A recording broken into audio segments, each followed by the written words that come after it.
आइए हम प्रार्थना करेंगे। प्रभु जी, हम आपके वचन पर ध्यान करेंगे। हमसे बोल, अब बात करें। आज का वचन तेरी तरफ से हो, हमारी अगुवाई करें। और प्रभु, इस वचन पर तेरी आशीष चाहते हैं ताकि हम प्रभु आपके वचन पर ध्यान करके आपके के वचन को सीख सकें और उसके अनुसार चलने वाले बन सकें। यीशु के नाम मांगते हैं, आमीन। आइए हम प्रभु के वचन पर ध्यान करेंगे और जो पढ़ें, आज की आयत जो मैंने ली है वो भजन संहिता 69 उसकी 10 में आयत 69 चैप्टर वर्सेस 10 है।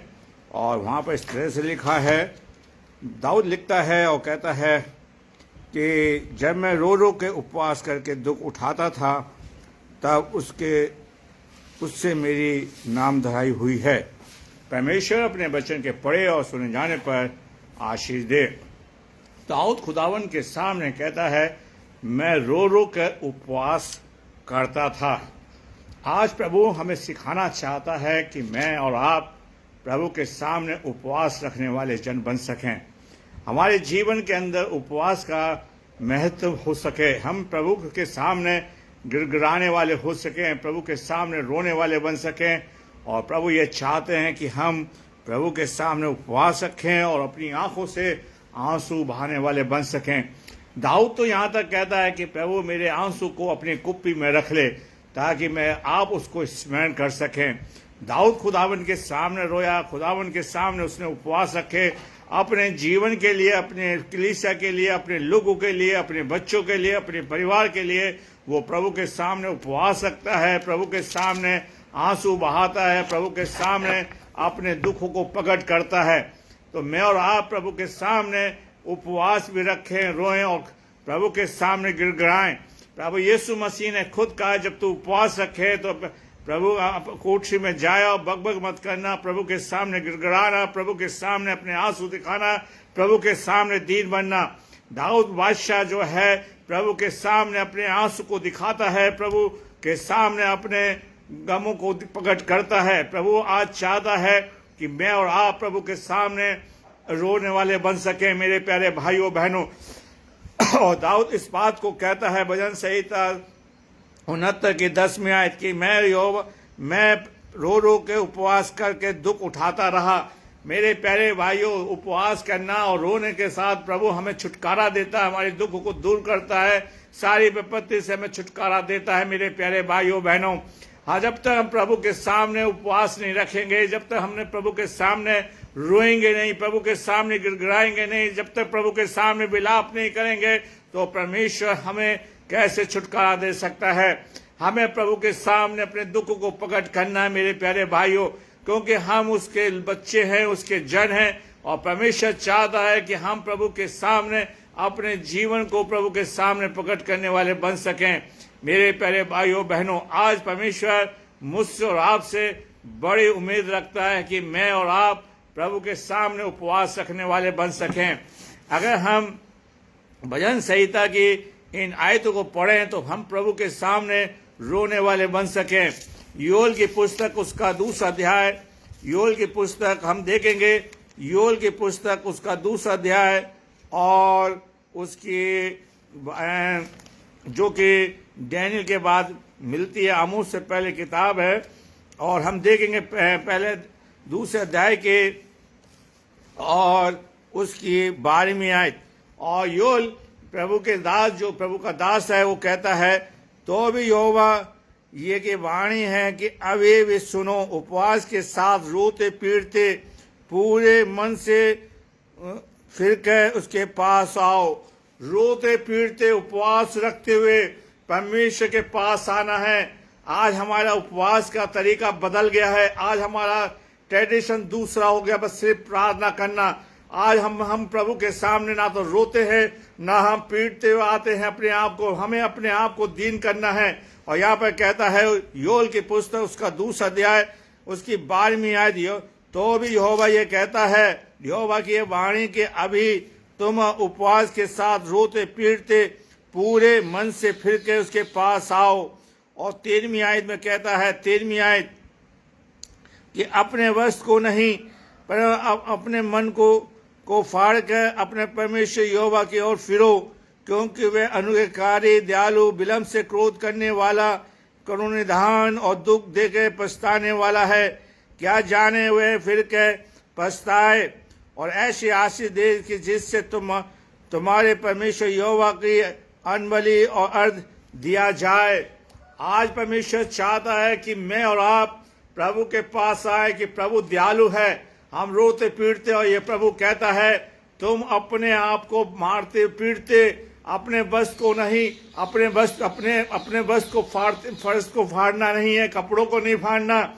आज हम दिखावा कर रहे हैं, आज हम सिर्फ प्रार्थना करवा रहे हैं, आज हम प्रभु लोगों को इकट्ठा कर रहे हैं। और आज परमेश्वर चाहता है कि हम प्रभु के सामने रोते पीटते प्रभु के सामने आने वाले बन सके। मेरे प्यारे भाइयों बहनों, आज परमेश्वर चाहता है कि हमारे जीवन के अंदर प्रभु चाहते हैं कि हम रोते पीटते प्रभु के सामने उपवास रखें, प्रभु के सामने आंसू रोए। जब प्रभु यीशु मसीह अपनी कलीसिया के लिए रोया, प्रभु के सामने उसकी आंसू गिरे, तो आज प्रभु चाहता है उसका सेवक, उसके लोग, उसकी जनता के लोग उसके प्रभु के सामने रोए पीटे और अपने आंसू दिखाने वाले बन सके। मेरे प्यारे भाइयों बहनों, आज परमेश्वर चाहता है कि मैं और आप प्रभु के सामने रोने वाले बन सकें, क्योंकि प्रभु क्या लिखा है, वो दुख दे के पछताने वाला परमेश्वर है। आज परमेश्वर आपको उपवासी देखना चाहता है। आज परमेश्वर आप उसको के सामने, प्रभु के सामने रोते देखना चाहता है कि आप प्रभु के सामने अब रोए। मेरे प्यारे भाइयों बहनों, हम प्रभु के सामने रोएं, प्रभु के सामने अपने आंसू को दिखाएं, ताकि हम प्रभु के सामने गिड़गिड़ाएं। मेरे प्यारे भाइयों बहनों, इसलिए योल कहता है रोते पीटते उपवास करते प्रभु के सामने आओ, क्योंकि वह उनके कार्य है। आज हम दिखावे के लिए दुआ करवा रहे हैं, प्रभु उस चीज को नहीं कह रहा। प्रभु कह रहा उपवास रखिए। आज हम अपने सर्वे करिए, आज हम ये देखें, पूछिए लोगों से कितने लोग उपवास रखते हैं। प्रार्थना करवाने के लिए बहुत लोग तैयार हैं, खाना खिलाने के लिए बहुत तैयार हैं, अच्छा भोजन कराने के लिए, लेकिन प्रभु कहता है रोते पीटते मेरी सभा में आओ, प्रभु के सामने बैठो, अपने आंसू दिखाओ, ताकि प्रभु जी हमारे आंसू को देख सके। मेरे प्यारे भाइयों बहनों, आज दिखावा बहुत है। मेरे प्यारे भाइयों बहनों, आज प्रभु चाहता हम प्रभु के सामने रोए, प्रभु के सामने अपने आंसू को दिखाएं। जब तक हम प्रभु के सामने नहीं रोएंगे, तब तक प्रभु के सामने अपने आंसू नहीं दिखाएंगे, प्रभु के सामने उपवास नहीं रखेंगे, तब तक हमारे चर्चों के अंदर बेदारी नहीं आएगी, जागृति नहीं आएगी। मेरे प्यारे भाइयों बहनों, इसलिए एस्तर की पुस्तक उसका 4 अध्याय, एस्तर की पुस्तक उसका 4 अध्याय हम देखते हैं। एस्तर की पुस्तक उसका 4 अध्याय और उसकी 30वीं आयत को हम देखेंगे। एस्तर की पुस्तक उसका 4 अध्याय और उसकी 30वीं आयत में, जो कि प्रभु का दास हमें बड़ी सफाई से कहता है, बताता है। एस्तर की पुस्तक उसका 4 अध्याय उसकी 30वीं आयत में लिखा, और हर एक प्रांत में जहाँ राजा की आज्ञा नियम पहुंचे, वहाँ यहूदी बड़ा विलाप करने, उपवास करने और रोने पीटने लगे। प्रवरण बतेरे टाट पहने और राग पे बैठे हुए। मेरे प्यारे राजा ने आज्ञा दे दी थी कि सारे यहूदियों को नाश कर दिया जाए, कैसे उनको बर्बाद किया जाए। आज हम बर्बादी की तरफ है। मेरे प्यारे भाइयों, लोग सर कहते हैं, आप अगर फेसबुक पर देखें या यूट्यूब पर देखें, सिर्फ ये रिक्वेस्ट आता है कि प्रार्थना करिए मसीह भाइयों को लेके, कोई ये नहीं कहता कि उपवास रखिए। आइए हम खुदावन के सामने, खुदावन तो आपसे मुझसे 1-2 चीज मांगता है कि आप प्रभु के सामने उपवास रखिए, प्रभु के सामने आप उपवास रखिए, प्रभु के सामने विलाप करिए, प्रभु के सामने दुख बनाइए, प्रभु के सामने रोइए। एस्तर के जो कि प्रभु के लोग हैं और प्रभु के जहाँ प्रांत के अंदर ये एक मैसेज भेजा कि आज यहूदी नाश किए जाएंगे, वो सब प्रभु के सामने उपवास रखने लगे, प्रभु के सामने विलाप करने लगे, लोगों के सामने चिल्लाने लगे। इसलिए तो योल कहता है रोते पीटते और उपवास करते प्रभु के सामने आओ, प्रभु के सामने मन फिराओ। मेरे प्यारे भाइयों बहनों, उपवास हमें मन फिराने के लिए कहता है, प्रभु उपवास हमें रोने के लिए कहता है, उपवास हमें सिखाता है कि हम प्रभु के सामने विलाप करें। मेरे प्यारे भाइयों बहनों, उपवास कहता है कि हम प्रार्थना के लिए नहीं, परंतु प्रभु के सामने इकट्ठे हों, रोए प्रभु के सामने, ताकि प्रभु हमारे आंसू को दे सके, ताकि प्रभु हमारे आंसू को पहुंचने वाला बन सके। मेरे प्यारे भाइयों बहनों, आज परमेश्वर चाहता कि हम प्रभु के सामने रोने वाले बन सके। मेरे प्यारे भाइयों बहनों, आज परमेश्वर चाहता है हम यशायाह की पुस्तक उसका 15 अध्याय पढ़ेंगे। यशायाह की पुस्तक उसका 15 अध्याय और उसकी 30वीं आयत को देखेंगे। यशायाह उसका 53 अध्याय और उसकी 30, यशायाह 15 अध्याय उसकी 30वीं आयत। और यहाँ पर इस तरह से लिखा है, सड़कों पर लोग टाट पहने हैं और छतों पर और चौकी में सब लोग आंसू बहाते हुए हाय हाय करते हैं। आज प्रभु के सामने हमें रोना है, यीशु के सामने अपने आंसू दिखाना है। आज एक लिखा है, यहाँ लिखा है, वो चर्च नहीं गए, मंदिर नहीं गए, मेरे प्यारे भाई वो सड़कों पर खड़े होकर टाट ओढ़े हुए हैं, खुदावन के सामने आंसू बहा रहे हैं। देखिए मैं 30वीं आयत को फिर से पढ़ता हूँ। यशायाह की पुस्तक उसका 15 अध्याय की 30वीं आयत। यशायाह की पुस्तक उसका 15 अध्याय की 30वीं आयत लिखा है, वो सड़कों पर लोग टाट पहने हैं, छतों पर और चौक में सब लोग कोई आंसू बहाते हाय हाय करते हैं।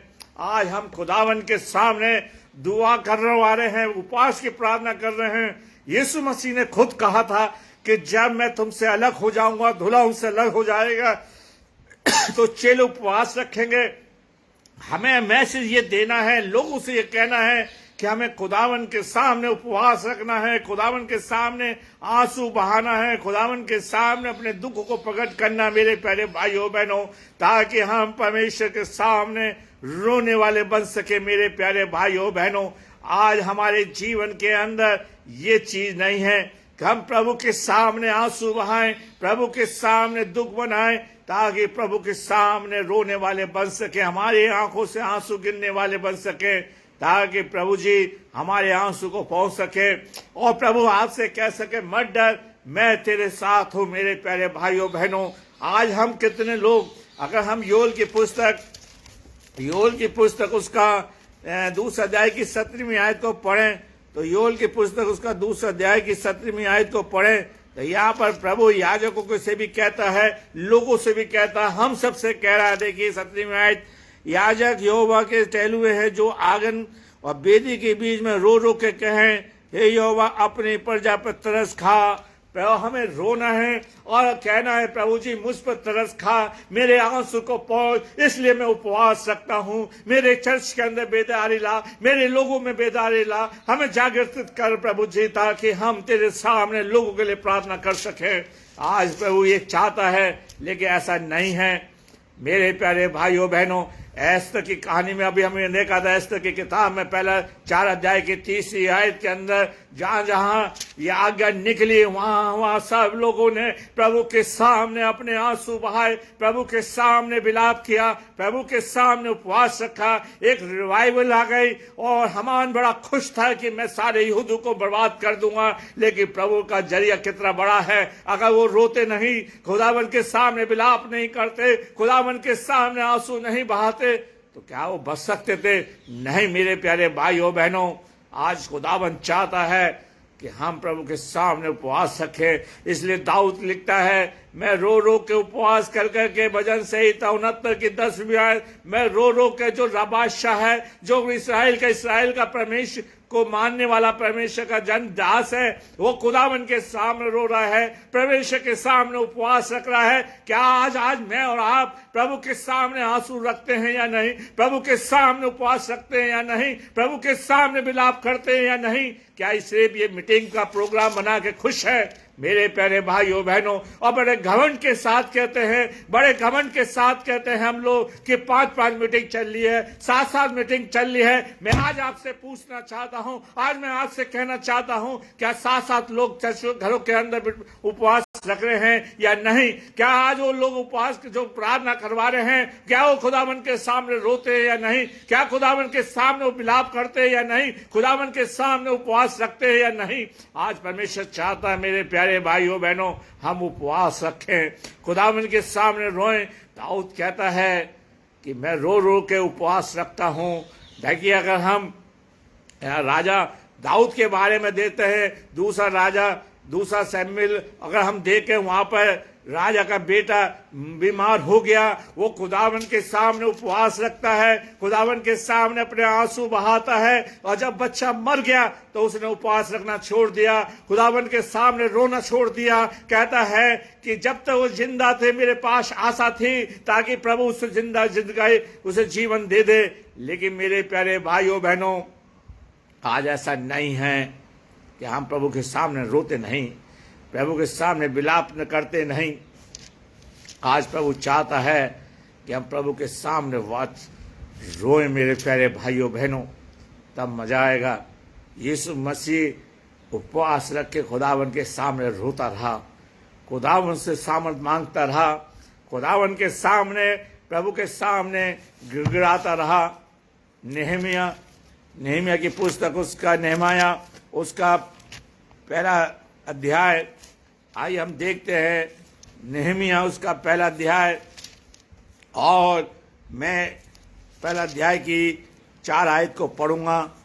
नेहमिया उसका पहला अध्याय उसकी 4 आयत, और यहाँ पर इस तरह से लिखा 4 आयत के अंदर कि यहाँ पर है ऐसा है, ये बातें सुनते मैं बैठ के रोने लगा और कितने दिन तक विलाप करता रहा, उस सर के परमेश्वर के सम्मुख उपवास करता और यह कह के प्रार्थना करता रहा, हे ईश्वर के परमेश्वर हे महान भय योगेश्वर, तू अपने प्रेम करने वाले और आज्ञा मानने वालों के विषय अपनी वाचा पालता उन पर करुणा करता है। नेहमिया खुदावन के सामने विलाप करता रहा, खुदावन के सामने आंसू बहाता रहा, परमेश्वर के सामने दुख बनाता रहा। आइए मैं और आप प्रभु के सामने दुख बनाएं, प्रभु के सामने अपने आंसू बहाएं, परमेश्वर के सामने अपने दुखों को प्रकट करने वाले बन सकें, ताकि परमेश्वर मुझे और आपको आशीष दे सके। आज परमेश्वर आपसे, नेहमिया ने सुना था कि यरूशलेम के फाटक जल गए हैं, उनके लोगों की दुर्दशा है, वो बड़े दुख के साथ रहते हैं। आज जबकि बाइबल कहती है रोने वालों के साथ रो, विलाप करने वालों के साथ विलाप करो, आज ऐसा कुछ नहीं है मेरे प्यारे भाइयों बहनों। मेरे प्यारे भाइयों बहनों, नेहमिया ने खुदावन के लोगों के लिए विलाप किया, परमेश्वर के लोगों के लिए दुख बनाया, परमेश्वर के लोगों के लिए उपवास रखा, परमेश्वर के लोगों के सामने प्रभु के सामने आंसू बहाए, उपवास रखा। लिखा बहुत दिनों तक मैं रोता रहा, बहुत दिनों तक विलाप करता रहा। क्या ये हमारे जीवन में है या नहीं? क्या सिर्फ दुआ करवा के हम छुटकारा पालेंगे? क्या इससे हमें बड़ी शान मिलेगी? आज परमेश्वर मुझसे और आपसे कह रहा है कि हम उपवास रखें, प्रभु के सामने विलाप करें, परमेश्वर के सामने रोएं, ताकि हमारे द्वारा एक बेदारी आ सके। मेरे प्यारे भाइयों बहनों, खुदावन आपसे एक व्यक्ति को चाहता है ताकि आपके द्वारा बेदारी आ सके। प्रभु चाहता है एक जन के द्वारा जागृति आ सके। और यहाँ पर लिखा है नेहमिया खुदावन के लिए रोया। और रानी पूछती है तेरा मुंह क्यों उदास है? वो कहता है क्यों ना रहूं, क्यों ना मेरा उदास हो मुंह, क्योंकि मेरे लोगों की दुर्दशा खराब है, जिस प्रांत को मैं विश्वास करता हूं। आज हमारे चर्चों से उपवास चला गया, आज हमारे चर्चों से रोना चला गया, आज हमारे चर्चों से विलाप करना चला गया। हम शान के साथ जी रहे हैं, शेखी में जी रहे हैं। मेरे प्यारे भाइयों बहनों, बाइबल ये सिखाती है, योल कहता है प्रभु के सामने रोते पीटते आओ, ताकि हम कह सके प्रभु हमसे बहुत प्यार करता है। मेरे प्यारे भाइयों बहनों, आज परमेश्वर चाहता है कि हमारे जीवन के अंदर ये चीजें पाई जाएं। मेरे प्यारे भाइयों बहनों, अगर हम देखते हैं भजन संहिता 109, भजन संहिता 109 और भजन संहिता 109 की 3री आयत 24वीं आयत, भजन संहिता यहाँ लिखा, भजन संहिता 109 की 24वीं आयत, उपवास करते करते मेरे घुटने निर्बल हो गए हैं और मुझ में चर्बी ना रहने से मैं सूख गया हूँ। दाऊद लिखता है, भजन संहिता का लिखने वाला लिखता है, दाऊद का गीत है, प्रभु जी मैं उपवास रखते रखते मेरे घुटने कमजोर हो गए हैं।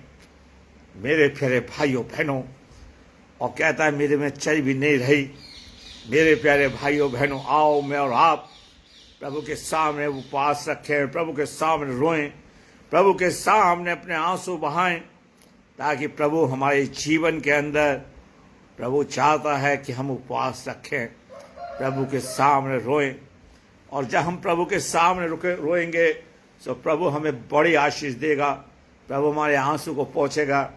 इसलिए प्रकाशित वाक्य में कहता है, मैं तेरे आंसू को पोंछ देता हूँ, तेरे आंसू को मैं सुखा देता हूँ। मेरे प्यारे, हम उपवास तो रखें, जब तक रख सकते हो रखो मेरे प्यारे भाइयों बहनों। ये तो नियम मैंने और आपने बना ली हैं। बाइबल में कहीं नहीं लिखा कि कितने बजे तक रखना है। सारे नियम मैंने और आपने बना लिए दिखाने के लिए। आज प्रभु चाहता है कि मैं और आप प्रभु के सामने उपवास रखने वाले बन सकें। अगर हम दूसरा राजा उसका 20वां अध्याय उसके 3, 4, 5 आयत को पढ़ें, दूसरा राजा हम देखते हैं, दूसरा राजा 20वां अध्याय, दूसरा राजा उसका 20वां अध्याय और उसकी 3री, 4थी और 5वीं आयत यहाँ पर कहता है। दूसरा राजा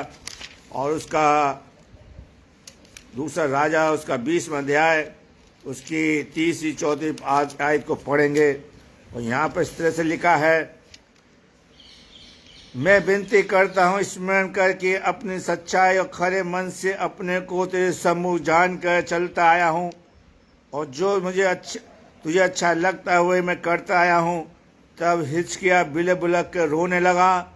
तो ऐसा हुआ कि यशायाह आंगन में बीच में एक जाने में पाया था कि यहोवा का वचन उसके पास पहुंचा, लौट के मेरी प्रजा प्रधान हिचकिया के पास कहे कि मेरे मूल पुरुष दाऊद का परमेश्वर यहोवा कहता है, मैंने तेरी प्रार्थना सुनी है और तेरे आंसू देखे हैं। देख, मैं तुझे चंगा करता हूँ और परसों तू यहोवा के भवन में जाने पाएगा। मेरे प्यारे भाइयों बहनों, आप हिजकिय्याह राजा के बारे में जानते हैं। यशायाह ने उससे कह दिया, यहोवा कहता तुम मर जाएगा। और ये बात सुनते ही हिजकिय्याह खुदावन के सामने उपवास रखने लगा, यहोवा के सामने रोने लगा, बिलक बिलक के रोने लगा और ये बताने लगा, प्रभु जी जो मैं करता था सोच के चलता था, मैं सच्चाई से चल रहा हूँ। प्रभु तेरा धन्यवाद हो, आपने मुझे चिता दिया। आपका धन्यवाद हो कि मैं जान गया कि सच में मेरे अंदर कमी है। मेरे प्यारे भाइयों बहनों, आज परमेश्वर चाहता है कि हम प्रभु के सामने रोएं, प्रभु के सामने विलाप करें, प्रभु के सामने गिड़गिड़ाएं, ताकि परमेश्वर आपके मेरे आंसू को पहुंच सकें। मेरे प्यारे भाइयों बहनों, आज प्रभु चाहता है कि हम प्रभु के सामने रोने वाले बन सकें, प्रभु के सामने गिड़गिड़ाने वाले बन सकें।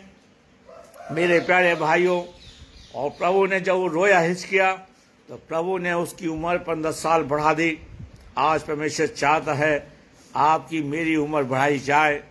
प्रभु के सामने रोने से, प्रभु के सामने गिड़गिड़ाने से प्रभु आपको बड़ी आशीष देगा, मुझे आशीष देगा।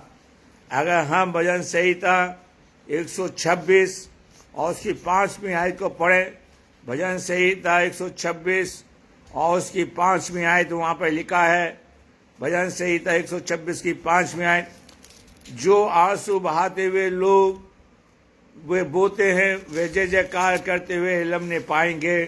कितनी बड़ी बात कहता है। आज हम प्रभु के सामने अगर रोएंगे तो प्रभु जी हमें बड़ी आशीष देगा। प्रभु हमारे आंसू को पहुँचेगा।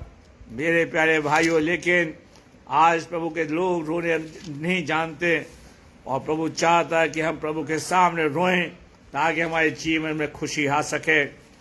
जकरिया की किताब उसका 7वां अध्याय उसकी अगर हम पढ़ें 3री और 5वीं आयत तो हम देखेंगे वहाँ पर परमेश्वर का दास क्या कहता है। 3री आयत में इस तरह से लिखा, सेना का यहोवा के भवन के याजकों और वंशधक्ताओं से पूछ, क्या तो हमें उपवास करके रोना चाहिए? एक सवाल परमेश्वर कह रहा है, क्या उपवास करते हुए हमें रोना चाहिए कि नहीं चाहिए? जैसे कि कितने वर्षों में हम 5वें महीने में करते आए हैं। आज परमेश्वर चाहता है कि हम रोएं। और 5वीं आयत, तब साधारण लोगों में से याजकों से कहे कि जब तुम 70 वर्ष के बीच 5वें और 7वें महीने में उपवास क्या विलाप करते थे, क्या तुम सचमुच मेरे लिए उपवास करते हो।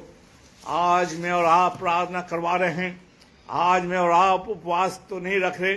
काश खुदावन करे कि हम प्रभु के सामने रोने वाले बन सकें, प्रभु के सामने अपने आंसू बहाने वाले बन सकें, प्रभु के सामने विलाप करने वाले बन सकें। और इसलिए प्रभु योएल की किताब में कहता है, तुम उपवास रखते हुए रोते पीटते मेरे पास आओ, तुम अपने कपड़े को नहीं परंतु अपने दिल को फाड़ो मेरे प्यारे भाइयों, क्योंकि मैं तुम्हारा दयालु पिता हूँ, मैं उन अनुग्रहकारी पिता हूँ, मैं तुम्हें दुख दे के पछताऊंगा। काश प्रभु करे कि अब आप उपवास रख के प्रभु मुझ पर आप पर दया करे, प्रभु हम पर और आप पर तरस खाए, ताकि हमारे द्वारा कलीसिया के अंदर एक बेदारी आ सके मेरे प्यारे भाइयों बहनों, एक जागृति आ सके मेरे प्यारे भाइयों बहनों। परमेश्वर आज मुझसे और आपसे इस बात की बड़ी आशा रखता है कि मैं उपवास रखूं। यिर्मयाह की पुस्तक उसका 31वां अध्याय उसकी 16वीं आयत, जकरिया की पुस्तक उसका 31वां अध्याय उसकी 16वीं आयत में प्रभु कहता है, यहोवा कहता है, रोने पीटने और आंसू बहाने से रुक जा। प्रभु कितनी बड़ी बात कर रहा है। जब आप उपवास रखेंगे, प्रभु के सामने रोएंगे, प्रभु के सामने विलाप करेंगे। देखिए यहाँ पर लिखा, यहोवा कहता है, रोने पीटने और आंसू बहाने से रुक जा, क्योंकि तेरी परिश्रम का फल मिलने वाला है और सर्वे शत्रु के देश से लौटा ले आएगा। काश प्रभु के सामने आप जब रोएंगे तो प्रभु आपको रोकेगा, आप प्रभु के सामने विलाप करेंगे, प्रभु के सामने अपने आंसू को दिखाएंगे, तो परमेश्वर आपको मुझे बड़ी आशीष देगा, ताकि प्रभु के साथ आप और मैं चलने वाले बन सकें। मेरे प्यारे भाइयों बहनों, अगर हम प्रभु का वचन हमें सिखाता है कि हम प्रभु के सामने रोएं, मेरे प्यारे भाइयों बहनों, प्रभु चाहता है कि आपके आंसू प्रभु के सामने दिखने वाले बन सकें, प्रभु के सामने विलाप करने वाले बन सकें। मेरे प्यारे भाइयों बहनों, आज प्रभु आपके मेरे आंसू को देखना चाहता है। ये नहीं कि हम अपनी जिंदगी के अंदर सिर्फ प्रार्थना करवाएं, ये नहीं कि हम प्रार्थना के लिए अपना मन खोल दें, लेकिन प्रभु चाहता है उसके साथ हमारी जिंदगी में उपवास जुड़े, हमारी जिंदगी में प्रभु के सामने रोने वाला बन सकें। प्रभु का जीवन, और बाइबल बताती है, जैसे यीशु मसीह का स्वभाव था वैसे तुम्हारा भी स्वभाव हो जाए। हम प्रभु के सामने उपवास रखने वाले बन सकें, प्रभु के सामने अपना जीवन रखने वाले बन सकें। आज परमेश्वर चाहता है कि हम उपवास रखें, प्रभु के सामने अपने आंसू बहाएं, ताकि परमेश्वर हमसे बड़ी आशा रख सकें। आइए हम योएल की पुस्तक उसका पहला अध्याय, योएल की पुस्तक उसका पहला अध्याय, योएल की पुस्तक को देखेंगे हम। योएल की पुस्तक उसका पहला अध्याय उसकी 14वीं आयत में प्रभु कहते हैं, उपवास का दिन ठहराओ, महासभा का प्रचार करो, पुण्यों से भरण देश देश के सब रहने वालों को परमेश्वर के भवन में इकट्ठा करो और उसकी दुहाई दो। मेरे प्यारे भाइयों बहनों, आज परमेश्वर चाहता है हम प्रभु के सामने रोएं, उपवास का दिन ठहराएं। मेरे प्यारे भाइयों बहनों, दूसरा राजा उसका 20वां अध्याय, योशापात डर गया और राजा से डर गया, दूसरे राजा से डर गया और वो रो गया। प्रभु के प्रचार करवाया उपवास का और प्रभु ने उसकी सहायता करी। मेरे प्यारे भाइयों, हिजकिय्याह राजा डर गया मरने से और खुदावन के सामने आंसू बहाने लगा, उपवास रखने लगा। मेरे प्यारे भाइयों बहनों, आज हम देखते हैं, एक आयत को पढ़ के हम खत्म करेंगे। योना की पुस्तक उसका 30 अध्याय, और यहाँ पर हम देखते हैं, यहाँ पर राजा योएल की पुस्तक योना की पुस्तक उसका 30 अध्याय, और यहाँ पर देखते हैं छठी आयत से मैं पढ़ूंगा। यहाँ पर लिखा है, तब समाचार निम्न के राजा के कान में पहुंचा और उसने सिंहासन से उठकर अपने राज के वस्त्र उतार के टाट ओढ़ लिया और राग पे बैठ गया। और उसने यह आज्ञा दी कि जानवर चाहे इंसान खाना ना खाएं, सब का खाना बंद हो गया और मनुष्य पशु दोनों टाट ओढ़े परमेश्वर को चिल्ला चिल्ला के दुआई दे। खुदा राजा कह रहा है प्रभु के सामने उपवास रखा और उन्होंने खुदावन के सामने उपवास चिल्ला चिल्ला के दुआई दी। खुदावन के सामने चिल्ला चिल्ला के बोले कि हम पर दया करें। और हम कहते हैं यहाँ पर लिखा है वह कुकर्म से फिरे और उपद्रव से जो करते थे पश्चाताप किया। समय में परमेश्वर हम पर दया करे, अपनी इच्छा बदल दे, इसका भड़का हुआ क्रोध शांत हो जाए, हम नष्ट होने से बच जाएं। अगर मैं और आप खुदावन के सामने रोएंगे, खुदावन के सामने चिल्लाएंगे, खुदावन के सामने विलाप करेंगे, तो प्रभु ने जो हमारे ऊपर विपत्ति डालने के लिए छोड़ी है तो प्रभु उसको रोक देगा। बर्बाद होने से मैं और आप बच जाएंगे। प्रभु की आशीष हमारे जीवन में आ जाएगी। प्रभु चाहते हैं कि हम ऐसा करें। आगे हम पढ़ते हैं, तब परमेश्वर ने उनके कामों को देखा, वे कुकर्म से फिरे हैं। तब परमेश्वर ने अपनी इच्छा बदल दी और उनको हानि करने के जो ठानी थी उसको ना किया। राजा ने खुद अपनी जनता के लिए उपवास रखे, राजा ने अपनी कौम के लिए रोया और उसने अपने प्रभु के सामने जनता के लिए विलाप किया। मेरे प्यारे नेहमिया का वर्णन है कि नेहमिया अपने लोगों के लिए रोया था। आज हम खुदावन के अपने लोगों के लिए, और यीशु मसीह ने खुद कहा तो मेरे नहीं परंतु अपने बच्चों के लिए रो, अपने बाल बच्चों के लिए विलाप करना। मेरे प्यारे भाइयों, आज प्रभु हमें सिखाता है कि हम रोएं और रोते पीटते प्रभु के सामने जाएं उपवास रखते हुए, ताकि प्रभु जी हम सबको आशीष दे सकें। प्रभु आपको सबको आशीष दे, आइए प्रार्थना करें। प्रभु हमने तेरे वचन को बड़ी कमजोरी के साथ बोया है, आपसे सींचे बढ़ाइए, हर एक की सहायता मत करें। जो अभी सुना है उनको आशीष दीजिए, जो बाद में सुने आशीष, और ज़्यादा से ज़्यादा इस वचन को हम शेयर करने वाले बस यीशु के नाम मांगते हैं, आमीन।